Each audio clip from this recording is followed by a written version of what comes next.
I'm going to be doing a trucks. Today I'm going to be doing a radiator flush on the brown truck. I'll show you what I'll be using here in a minute. Reason I'm doing it is because the coolant in the brown truck is quite foul looking. It's pretty brown and yucky looking, and I'm also having issues with the heater core. So hoping flushing this out might fix my heater core issue. So we'll get this on the road. I'm going to do the heavy duty flush with a few days, so I'm going to put it in now, and in a few days I'll flush it out and empty it out and fill it up with some fresh coolant. But anyway, here we go. Okay, so anyhow, I have the cap off here. Not sure if you can see in there. Hold on. Anyway, so I have the cap off. There's the stuff I'll be using. They don't pay me in any way. I'm just happens to be what they had at Walmart. Not sure if you can see very well down in there, but coolant's really freaking nasty looking. Same within here.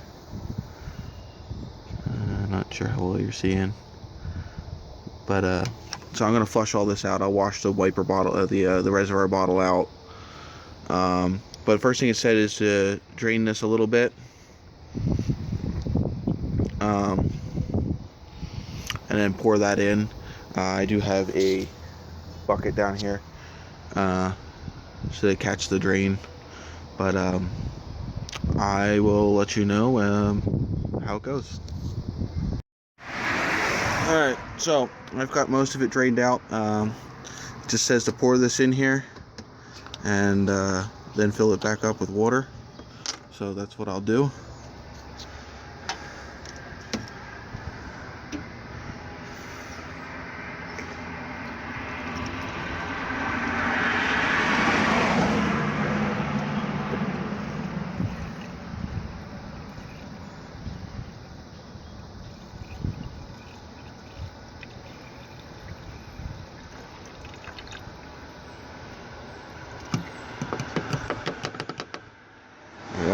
As you can see, that's all it, and then I will fill this up with water, and we'll run the truck. I'm also going to empty the, actually I'll leave the overflow the way it is so it can clean it out a little bit. Hello. But there you have it. Run the truck, and I'll see you in a few days. Alright, coolant's in, water's in, the coolant flush stuff is in. Got to give it a couple days and see what she does. Alright, see you in a couple days. Alright, today is, I don't know, it's 15th of June. A while back I put that coolant clean in this car, and I think it did clean out very well. The other problem is I think it cleaned out the gunk that was clogging up the heater core, because the other day I'm starting to smell antifreeze and I've got coolant leaking out of the AC drip vent tube down at the bottom of the heater box. So I'm assuming that's most likely why they put that stuff in the coolant system and made it all freaking nasty and gunky. Personally, I don't like that shit. Just replace whatever's leaking. You need to use it temporarily just to get to the point to where you can replace it, fine, but you're going to have to flush out your whole coolant system afterwards, because that shit just clogs up everything. Causes your car to overheat. It's good to get you home, but it's not a permanent fix. So I have a heater core bought, but I have to wait for it to get here. So until then, I'm going to bypass the heater core by just connecting the two hoses back to each other and going out around the heater core. It's a simple fix. Obviously it's not a permanent fix, but it'll get me by until the heater core gets shipped here. I will show you real quick how to do it. It's so easy. Most of the vehicles that I've run into, you could do this easy. I guess if you have like a dual heater core or something, then it's a little different, but for most cars this will work. Alright, I'll get back to you here in a second. Alright, and I'm back. For this is pretty simple. I would much rather use a piece of copper tubing, but this is what I had laying around. It's just a male, female butt joint. Yeah, butt joint. 2 hose clamps. Just realized that this car already has hose clamps. There's normally comes stock with those the spring clamps. I don't like using those because they wear out and they don't hold as tight. So because it only has the screw type clamps, I'm going to use this to take the ones off inside the truck. It's a real tight spot to get to, so that's why I'm using this and not another screwdriver. I may end up switching to a regular screwdriver. I don't know. We'll see how much it is to get to wherever I need to get to. Okay, so that's where your 2 heater hoses come out. You see I already have the 2 screw clamps in there. We're just going to join those 2 hoses back together outside of the heater core. As for where it was dripping out of, I'm not sure if you're going to be able to see it.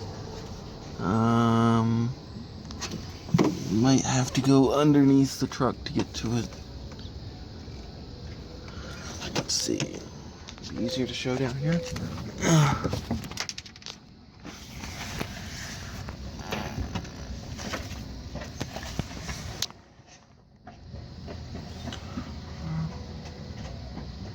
Nope, no easier.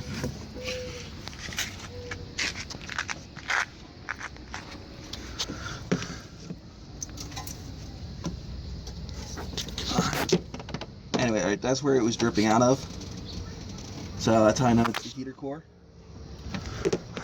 But we're gonna take those 2 bolts out. Those 2 hoses out, and just slide that other one in, and we should be good to go. I don't know if you can see, but I was kind of tricked.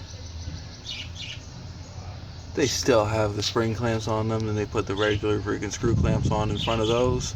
So yeah, I still got to get those buggers off, and they're a bitch to get off when in these tight spaces. Alright, we'll be back. Ignore the noisy child. Bleh. Okay, take 2. Ignore the lousy. Take 3. Ignore the loud trash truck. But I've got the 2 hoses off. I am going to stick this in between them and clamp them down. Literally just slides right in there, clamp it down, and that'll bypass my heater core for now. Alrighty, I'll see you then. Alright, well there's my fix. Got the 2 pieces there. There's the heater hose lines going into the heater hose. Literally just connected the 2 back together. Got to start it up, top it off with coolant to make sure that there's no air bubbles. And down the road we go. Thank you, and that's how to bypass a heater core in emergencies until you get a new heater core. Alright, well, there you have it.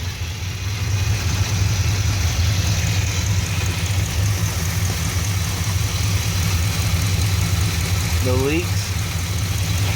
Everything's up the pressure, up the temp. To get me by till I get my heater core. Till then, see ya.